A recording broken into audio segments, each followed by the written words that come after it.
नमस्कार, रीवा 24 के ताज़ा तरीन अंक के साथ मैं शैलेंद्र। सबसे पहले प्रमुख खबरें। क्योंटी जलप्रपात में डूबने से 17 वर्षीय किशोर की मौत। शहर में भूत प्रेत के नाम पर ठगी करने वाला गिरोह सक्रिय, पुलिस ने किया हाई अलर्ट जारी। विधानसभा चुनावों को लेकर पुलिस की बड़ी कार्रवाई, कई अपराधियों को किया गया जिला बदर, 2 के खिलाफ NSA की कार्रवाई। और शहर के बहुचर्चित अमैया हत्याकांड का 6वां आरोपी सीधी से गिरफ्तार। इन खबरों सहित अन्य खबरें विस्तार से। नई गढ़ी थाना अंतर्गत जोरौट गांव की रहने वाली एक महिला की सर्पदंश से मौत हो गई। मृतका के परिजनों ने बताया कि प्रेमवती साहू पत्नी राजभान साहू जोरौट गांव की रहने वाली थी। दिन में 12 बजे के आसपास खाना खाकर आराम करने के लिए बिस्तर पर पहुंची। उसी समय सांप ने पैर पर डस लिया। इसके बाद उसे पास ही के गांव सेनुआ झाड़ फूक के लिए ले जाया गया, लेकिन कोई लाभ नहीं हुआ। बाद में एम्बुलेंस को फ़ोन किया, लेकिन एम्बुलेंस भी समय पर नहीं पहुंची, तो महिला को प्राइवेट वाहन से लेकर संजय गांधी अस्पताल इमरजेंसी वार्ड पहुंचे, जहां डॉक्टरों ने उसे मृत घोषित कर दिया। इनकी 12 बजे दोपहर में कल ये खाना खाकर अपने कमरे के बाजू में दालान है, वहाँ लेट गई थी। अब वो लेटने के बाद क्या है कि अंदर से सर्फ निकला और बाएं पैर के एक गावा में काट दिया। वो झराने, वहाँ ये लड़का झराने के लिए सिनेमा ले आया। हम उनके मामा ससुर हैं। हमारा गांव है गनीमा। हमें फ़ोन से जानकारी हुई, गए तो झाड़े वाले नहीं झाड़ पाए, लटक गई थी। वहाँ से हमने एम्बुलेंस को फ़ोन किया, वो लेट थी। प्राइवेट वाहन करके मैंने यहाँ संजय गांधी में ले आया। वहाँ इमरजेंसी वार्ड में डॉक्टर ने देखे, उनको बताया कि उसका प्राण नहीं है। ये कौन से गांव का मामला है? ये जोरौट गांव का है, थाना नई गढ़ी जी। नाम क्या है उनका? ये पंचवती है, पंचवती साहू। पति का नाम राजभान साहू। वो बाहर हैं, आ रहे हैं। इसको पहले झड़वाने क्यों लेके, पहले अस्पताल क्यों नहीं लाया? अब क्या है, घर में कोई थे नहीं, ये भी ससुर ये भी नहीं थे, रिश्तेदारी में थे, कोई घर में नहीं था। वो मतलब परिवार का लड़का है। उनको बोले चलो ले चलो झराओ, वो लेकर आए झराने के लिए। झरने वाले लगे रहे। हमें जब जानकारी हुई, फ़ोन से बात हुई। क्या गाँव में ही ले गए थे? हाँ, मतलब सेनुआ गाँव में, मैन रोड में ही, नई गढ़ी रोड में। खत्म कब हुई है? ख़त्म तो यहाँ जैसे मान लीजिए करीबन डॉक्टर के पास लाए, डॉक्टर बताए ख़त्म हो गया। कितने तक पहुँचे थे यहाँ पे? 3 के आसपास था, 2:30 दोपहर को? हाँ, दोपहर को। अब मैंने घड़ी टाइम तो नहीं देखा, लेकिन घटना कितने बजे की है? ये घटना 12 बजे की है, दोपहर की? हाँ, दोपहर की। आपका नाम? हमारा नाम रामविलास साहू। रिश्तेदार? क्योंटी जलप्रपात में 17 वर्षीय किशोर के डूबने की खबर प्रकाश में आई है। लालगांव चौकी अंतर्गत क्योंटी जलप्रपात में एक किशोर के डूबने की खबर सामने आई है। मृतक की पहचान 17 वर्षीय अमरीश द्विवेदी के रूप में हुई है, जिसके पिता का नाम रोहिणी द्विवेदी बताया गया है, जो कि अतरैला का रहने वाला है। SDRF की टीम ने घंटों की मशक्कत के बाद शव को लालगांव पुलिस के हवाले कर दिया है। इस दौरान SDRF टीम के प्रभारी पुष्पेंद्र सिंह चंदेल व दिनेश शुक्ला, अनिल, हरिओम, भरत, ठाकुर सिंह, मुकेश आदि उपस्थित रहे।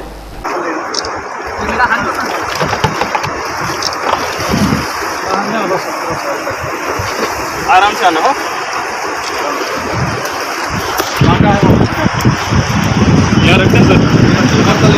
ये रख दे सर। बंसल समाज के आंदोलनकारियों ने गत 2 सितंबर को कैबिनेट मंत्री राजेंद्र शुक्ल से उनके आवास में मुलाकात कर ज्ञापन सौंपा है। मृत सूकरों का मुआवजा दिलाए जाने के संबंध में बंसल समाज द्वारा कलेक्ट्रेट के सामने 332वें दिन भी धरना प्रदर्शन जारी रहा। बंसल समाज की मांग है कि मृत सूकरों का मुआवजा दिलाया जाए, साथ ही चिकित्सा विभाग के प्रमुख के खिलाफ कार्रवाई की जाए। इस संबंध में मध्य प्रदेश कैबिनेट के मंत्री राजेंद्र शुक्ल से आंदोलनकारियों ने मुलाकात की और कहा कि जल्द से जल्द मृत सूकरों की सूची सौंपेंगे, जिस पर आगे कार्रवाई की जा सके।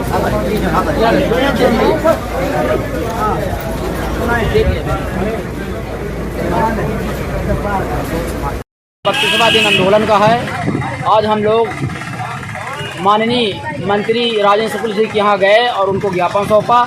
उन्होंने बोला कि बसौर समाज की रीवा जिले की पूरी सूची हमको प्रदान कीजिए और इस पर हम विचार करेंगे। और मेरा उम्मीद है कि बहुत जल्द राजेंद्र शुक्ल मंत्री जी। अखंड ब्राह्मण महासभा समिति द्वारा वार्षिक कार्यक्रम का आयोजन किया गया, जिसमें ब्राह्मण समाज के सैकड़ों लोग उपस्थित रहे। रीवा में आज अखंड ब्राह्मण महासभा समिति द्वारा वार्षिक कार्यक्रम का आयोजन किया गया। इस दौरान विवेकानंद पार्क से एक रैली निकाली गई, जो मानस भवन पर जाकर संपन्न हुई। आयोजन में प्रदेश भर के ब्राह्मण संगठन के अधिकारी पदाधिकारी सम्मिलित हुए। सभी पदाधिकारियों को शाल व श्रीफल देकर सम्मानित किया गया और संगठन की ओर से सभी ब्राह्मण समितियों को एक साथ मंच पर आने की अपील भी की गई।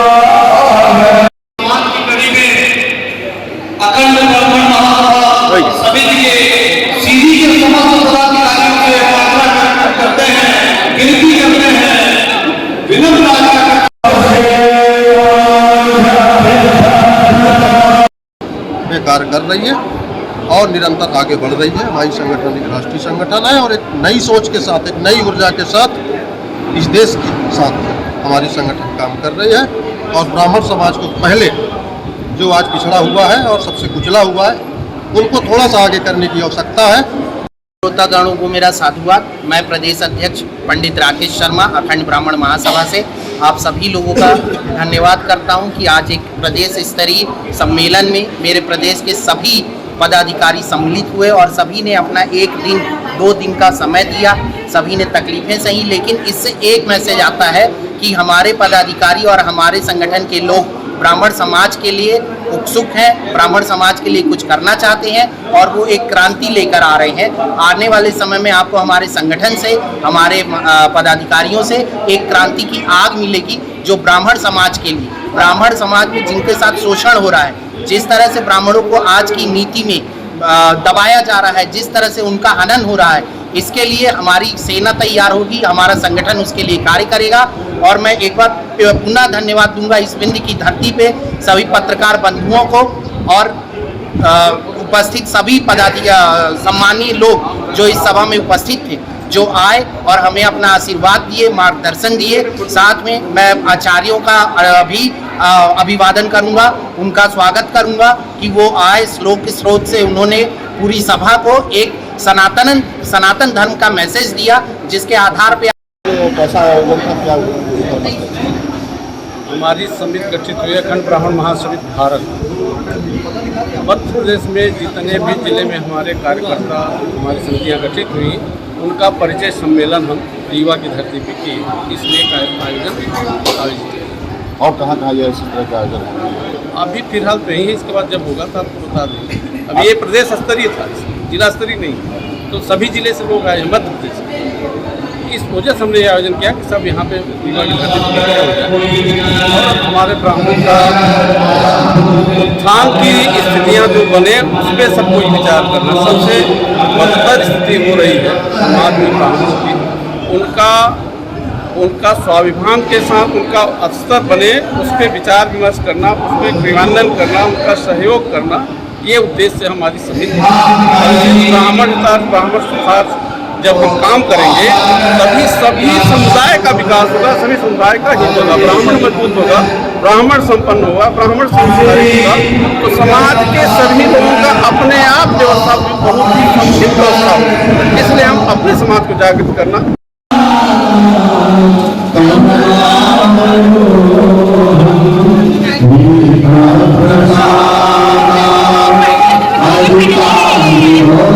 रीवा शहर के बहुचर्चित अमैया हत्याकांड का 6वां आरोपी सीधी जिले से गिरफ्तार हो गया है। पुलिस का कहना है कि विशाल मिश्रा के मर्डर में शामिल आरोपी हाई कोर्ट से जमानत के फिराक में फरारी काट रहा था, पर अमैया पुलिस ने साइबर सेल की मदद से उसे पकड़ लिया।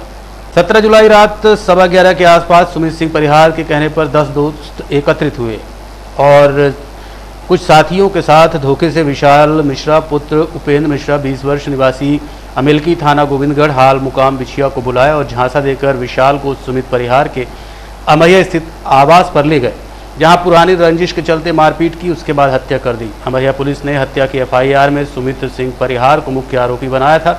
वहीं अन्य फरार आरोपियों की कुंडली तलाश कर पकड़ने के प्रयास जारी हैं। आइए सुनाते हैं पुलिस अधीक्षक विवेक सिंह का इस मामले को लेकर क्या कहना है। विगत दिनों एक एक हत्या का प्रकरण सामने आया था जिसमें विशाल मिश्रा नाम के एक युवक की हत्या हुई थी, जिसमें मुख्य आरोपी सुमित सिंह परिहार था और उसके अन्य साथीगण और कुछ परिजन भी थे, और जिसकी हमने टीम लगा के लगातार गिरफ्तारी की थी।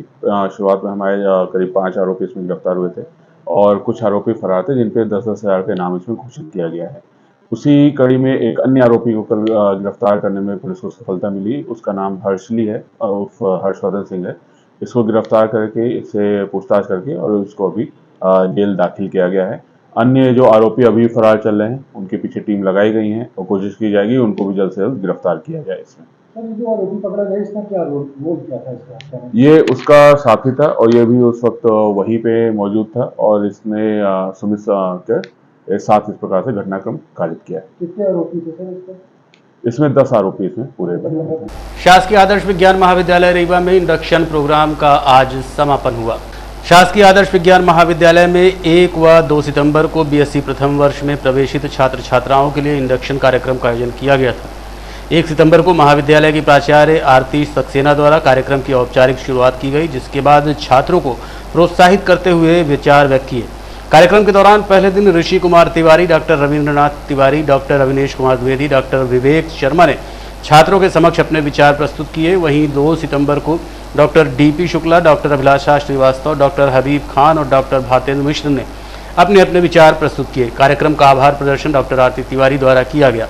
इस 2 दिवसीय कार्यक्रम का संयोजन डॉक्टर भातेंद्र मिश्र ने किया था। नाम ही है मॉडल। मॉडल माने आदर्श। आदर्श कौन होता है? जिसको फॉलो करने की लोग कोशिश करते हैं। तो आपको उस कॉलेज में एडमिशन मिला है जो अपने आप में आदर्श है, बहुत प्रेस्टीजियस है। प्रेस्टीजियस माने जिसमें प्रवेश लेने के लिए लोग, तो कहने का मतलब ये है कि आप एक बहुत अच्छे महाविद्यालय में आ गए हैं। अब बात आती है, आप आ तो गए हैं, आप इसको कैसे पहचान रहे हैं? पहली बात तो ये है कि आप अपने महाविद्यालय के इंफ्रास्ट्रक्चर को ही जान लें। अभी आपकी जो क्लासेस लगती हैं उसमें लिखा रहता है कि G4 में ये क्लास है, G6 में ये क्लास है, F78 में ये क्लास है, F57 में ये क्लास है। मेरा ये कहना है कि अभी जब आप नए नए आए हैं और कोई विशेष काम नहीं कर रहे हैं जिस समय, उस समय आप बिना आवाज़ किए, बिना मोबाइल पे बात करते हुए कॉलेज में ऊपर, तो जब आप खाली हैं तो ये काम आप ज़रूर करें। इसके बाद में आप पीछे जाएं।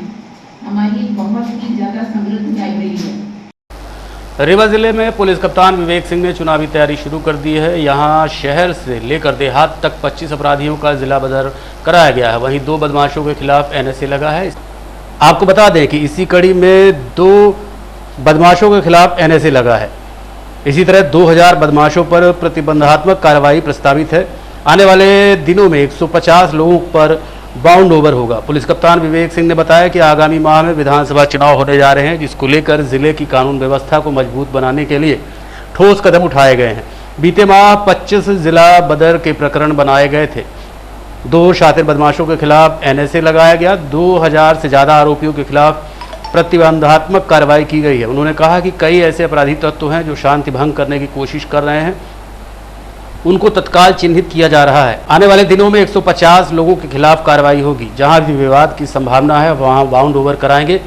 अगर बाउंड ओवर के नियम तोड़ते हैं तो उनको बाउंड डाउन भी होगा। साथ ही जमानत जब्त की जाएगी। गांव-गांव अपराधियों की कुंडली खंगाल रहे हैं। 2 पक्षों के विवाद पर भी कार्रवाई की जाएगी। ताबड़तोड़ कार्रवाई हो रही है NSA और जिला बदल की, क्या कुछ कार्रवाई की गई अभी तक?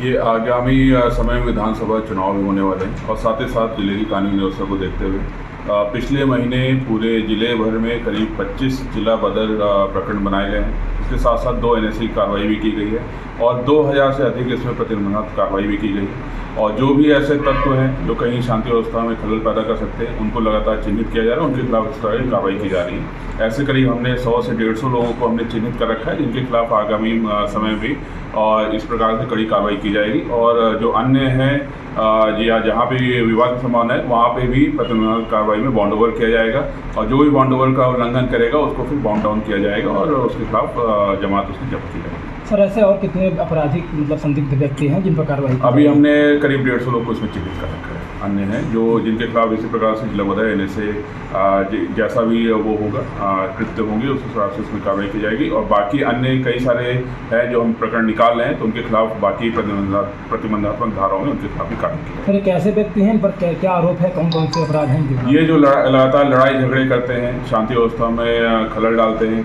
या अन्य गंभीर घटनाएं करते हैं जिससे कि शहर की शांति व्यवस्था प्रभावित होती है, ऐसे तत्वों को उसमें चिन्हित किया गया। सर इस समय शहर में एक युवाओं में एक ट्रेंड चला है, अवैध हथियार को पिस्टल है, रिवॉल्वर, इस पे किस प्रकार का कुछ कार्रवाई? इसमें जो भी सभी ऐसे युवाओं से भी मैं अपील करना चाहूँगा कि ये गैर कानूनी है। जो अगर आप अवैध पिस्टल लेके आपके पास है आपके पोजीशन में तो ये गैर कानूनी है और यदि हमको इसमें सबूत मिलते हैं तो आपके खिलाफ में कार्रवाई की जाएगी। आम साइड की कार्रवाई इसमें होती है उसको करके और आपके खिलाफ फिर और भी कड़ी इसमें कार्रवाई की जाएगी। देखते रहिए Rewa 24 news city cable network. मिलते हैं छोटे से ब्रेक के बाद। Pentium point group of institutions a key to success. जी हाँ, Pentium point group of institutions, जहां पर आपको मिलते हैं BA LLB 5 year full time programme, LLB 3 year full time programme bar council of India से मान्यता प्राप्त हैं। MBA के 2 year full time programme AICTE new Delhi से मान्यता प्राप्त हैं। Pentium Point College of Pharmacy D pharma 2 year full time program PCI New Delhi द्वारा मान्यता प्राप्त। पेंटियम पॉइंट टेक्निकल कॉलेज में स्नातक व स्नातकोत्तर के सभी पाठ्यक्रम संचालित हैं जिनमें प्रवेश प्रारंभ है। हमारा कॉलेज कोड है P500। याद रखिए, सामान्य वर्ग BPL कार्ड धारकों को शिक्षण शुल्क में छूट व SC ST OBC छात्रों को मध्य प्रदेश शासन के नियमानुसार छात्रवृत्ति। आप संपर्क कर सकते हैं हमारे हेड ऑफिस में जो है हेडगेवार नगर रेडियो कॉलोनी के सामने रीवा, और कॉलेज कैंपस में जो है करहिया सिमरिया रोड और हरदी सिमरिया रोड रीवा में। अधिक जानकारी के लिए हमारे फ़ोन नंबर पर संपर्क कर सकते हैं। हमारा फ़ोन नंबर है 07662438035। मोबाइल नंबर पर भी संपर्क किया जा सकता है जो है 9992084339।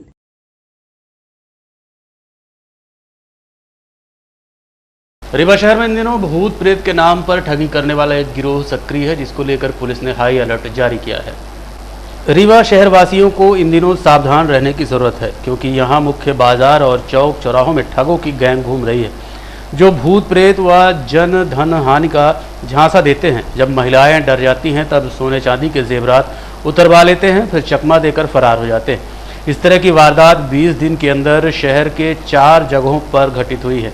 ऐसे में SP विवेक सिंह ने अलर्ट जारी किया है। कहा है कि यदि कहीं भी इस तरह की घटना सामने आए तो तुरंत पुलिस को सूचना दें। बता दें कि रीवा शहर में पहली वारदात 10 अगस्त को सिविल लाइन थाना क्षेत्र के JP मोड़ के पास हुई थी। वहां महिला के हज़ारों रुपए के जेवरात लेकर ठग फरार हो गए। इसी तरह दूसरी वारदात 17 अगस्त को महिया थाना क्षेत्र के सिरमौर चौराहा, तीसरी वारदात 25 अगस्त को समान थाना क्षेत्र के PK स्कूल के पीछे और चौथी वारदात 31 अगस्त को महिया थाना क्षेत्र के ललपा तालाब के पास हुई थी।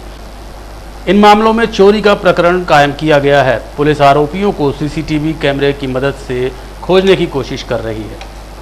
करीब 1-1.5 महीने के अंतराल में 4 ऐसे घटनाक्रम हुए हैं और जिसमें हमने ये देखा कि किसी महिला जो अकेले कहीं जा रही होंगी और या किसी के साथ होंगी तो उनको तंत्र मंत्र या किसी बाधा का उनको वो बता के और उनसे बातों में उनको उलझा के और करीब करीब अपने उसमें वशीभूत करके बातों में और उनका जो भी वो ज्वेलरी पहनती हैं उसको उतरवा लेते हैं और फिर उसको बातों में उलझा के फिर उस ज्वेलरी को वो ले जाते हैं। इस प्रकार से ऐसे 4 घटनाएं हुई हैं और जो यहाँ पे शहरी एरिया में देखा गया है।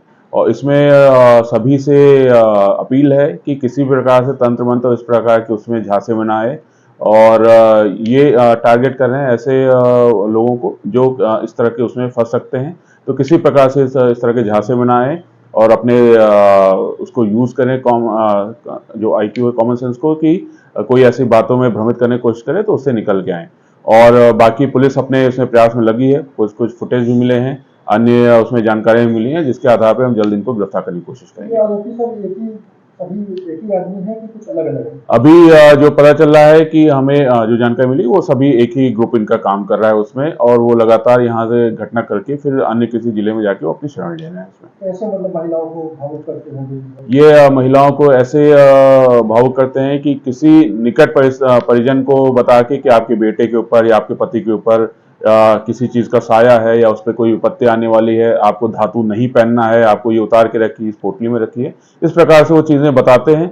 और इतना उस तरीका जो उनका होता है उससे क्या होता है कि महिलाएं भय में आके उनकी बातों में फंस जाती हैं और जो भी ज्वेलरी पहनती हैं उसको उतार के पोटली में रखती हैं और फिर किसी तरह वो बातों में पोटली को भी अपने कब्जे में लेके फिर वहां से फरार हो जाते हैं। महिलाओं को क्या संदेश है जो अन्य महिलाएं? महिलाओं से ये है कि किसी कोई अजनबी ऐसे आपसे बात करे रोके तो पहली चीज की कोशिश करें उससे बात ना करें, और यदि कोई तंत्र मंत्र की बात करे तो समझ लीजिए कि इसमें एक संभावना इसकी है कि जो ये आपराधिक तत्व अभी यहाँ पे विचरण कर रहे हैं तो वो हो सकते हैं, तो उनके बातों में ना आए। और आप देखते रहिए Rewa 24 news city cable network. मिलते हैं छोटे से ब्रेक के बाद। हड्डी जोड़ एवं रीढ़ रोग तथा स्त्री रोग एवं प्रसूति रोग का इलाज एक ही छत के नीचे। विघ्नहर्ता hospital and trauma centre, hotel landmark के पास, रतहरा, रीवा। डॉक्टर संतोष सोनी, पूर्व चिकित्सक, बॉम्बे हॉस्पिटल, मुंबई। हड्डी जोड़ एवं रीढ़ रोग विशेषज्ञ, छोटे चीरे एवं दूरबीन विधि द्वारा हाथ तथा पैर की हड्डियों का ऑपरेशन। गठियाबात, जटिल एवं बिगड़े हुए फ्रैक्चर का बेहतर इलाज करते हैं डॉक्टर संतोष सोनी। विघ्नहर्ता हॉस्पिटल ट्रॉमा सेंटर में ही स्त्री एवं प्रसूत रोग विशेषज्ञ डॉक्टर शैलजा सोनी भी उपलब्ध हैं, जिनकी देखरेख में नॉर्मल डिलीवरी, सिजेरियन ऑपरेशन एवं बच्चेदानी से संबंधित ऑपरेशन की बेहतर सुविधा। संतानहीन दंपत्ति तत्काल संपर्क करें। विघ्नहर्ता hospital and trauma centre, hotel landmark के पास, रतहरा, रीवा। सुविधाजनक एवं सफल इलाज हेतु आज ही संपर्क करें। विघ्नहर्ता hospital and trauma centre, hotel landmark के पास, रतहरा, रीवा। मोबाइल नंबर 7828781983 अथवा 8462956774 पर। भारतीय जनता पार्टी द्वारा आज से जन आशीर्वाद यात्रा का शुभारंभ किया गया। इस संबंध में रीवा स्थित भाजपा कार्यालय अटल कुंज में एक पत्रकार वार्ता का आयोजन किया गया। पत्रकार वार्ता के दौरान जिला अध्यक्ष जय सिंह ने बताया कि आज से मध्य प्रदेश में जन आशीर्वाद यात्रा का आयोजन किया गया है। ये यात्रा चित्रकूट के मझगमा से शुरू हुई, जिसका शुभारंभ अध्यक्ष जेपी नड्डा द्वारा किया गया। ये यात्रा रीवा, सतना और बुंदेलखंड के कई क्षेत्रों से होते हुए 25 सितंबर को भोपाल पहुंचेगी, जहां महाकुंभ का आयोजन किया जाएगा। पत्रकार वार्ता के दौरान पत्रकारों के प्रश्नों का जवाब देते हुए और क्या कहा जिला अध्यक्ष ने, आप खुद सुनिए। जन आशीर्वाद यात्राओं के माध्यम से हम अपने सरकार के किए गए कार्यों के दम पर लोगों का आशीर्वाद लेने का कार्य करते हैं। इस वर्ष भी 2023 में हमारी जन आशीर्वाद यात्रा का आज शुभारंभ चित्रकूट से हमारे भारतीय जनता पार्टी के माननीय राष्ट्रीय अध्यक्ष जेपी नड्डा जी ने किया है।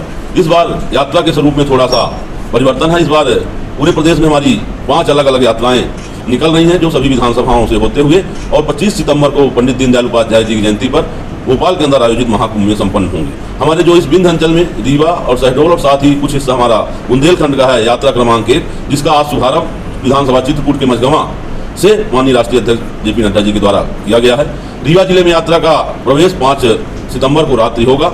6 सितंबर से हमारी रीवा जिले की यात्रा का विधिवत शुभारंभ होगा। रीवा जिले की यात्रा हमारे सार्किन के बगल अटरिया सिमरिया विधानसभा से शुभारंभ होगा, जो कि अटरिया होते हुए बहुरी बांध रहाट, बीड़ा और बीड़ा के आगे गोदहा मोड़ में एक बड़ी सभा आयोजित होगी। उसके बाद गोदहा चचाई होते हुए सिरमौर प्रवेश करेगी। सिरमौर से आगे लालगांव बढ़ते हुए, कटरा बढ़ते हुए और नई गढ़ी तक प्रथम दिवस जाएगी। नई गढ़ी में भी एक बृहद सभा, उसके पहले कटरा में बृहद सभा का आयोजन किया जाएगा। इस तरह प्रथम दिवस में हमारी यात्रा सिमरिया, सिरमौर, मनगामा का कुछ हिस्सा, त्योंथर और कुछ हिस्सा देवतलाव, ऐसे 5 विधानसभाओं से गुजरेगी, जिसमें हमारी 4 बड़ी सभाएं होंगी। जो पहली सभा हमारी गोदहा के सिमरिया विधानसभा में होगी, दूसरी सभा हमारी सिरमौर विधानसभा सिरमौर में दीनदयाल पार्क में होगी, तीसरी सभा हमारी त्योंथर विधानसभा की कटरा में होगी और चौथी सभा हमारी नई गढ़ी में होगी। इसके बाद 7 तारीख को जन्माष्टमी है, इस वजह से 7 तारीख को यात्रा का अवकाश रहेगा। उसके बाद 8 तारीख को यात्रा पुनः हमारी नई गढ़ी से 3 किलोमीटर आगे बहुती, जो कि देवतिलाप विधानसभा में है, बहुती से प्रारंभ होगी। बहुती करह से आगे पहाड़ी से मऊगंज विधानसभा में प्रवेश करेगी, और जो कि पहाड़ी, अर्जुनपुर,